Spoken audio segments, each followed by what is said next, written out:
ఒక విషయం అయితే నిశ్చయం, మామశ్రీ ఎంత ప్రయత్నించినా కూడా రాధాకృష్ణుల ఈ ప్రేమ వారు కలిగించే ప్రతి బాధను తరివేసి ఇంకా ఇంకా దృఢంగా మారుతూనే ఉంటుంది.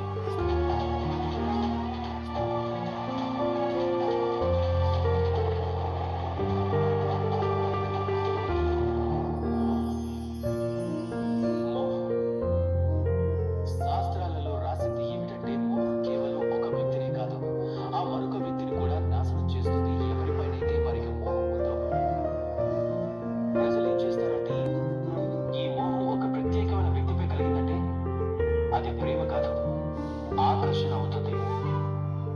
మోహం ఎవరైనా బానిస మీద కలిగితే అది కామం అవుతుంది. మోహం ఒకవేళ విజయం పైన కలిగింది అంటే అది కోరిక అవుతుంది. మోహం ఒకవేళ అది మన సంస్కృతిపై కలిగింది అంటే అది మిమ్మల్ని సంస్కృతి రక్షకులుగా మార్చేస్తుంది. ఒకవేళ మోహం కళలపై కలిగింది అంటే అప్పుడు ఆ కళ ద్వారా మీరు ఈ ప్రపంచంలో చమత్కారాన్ని చేయగలుగుతారా? ఇదంతా మీపైన ఆధారపడి ఉంటుంది.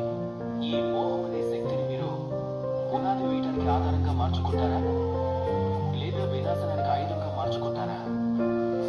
ఆలోచించండి.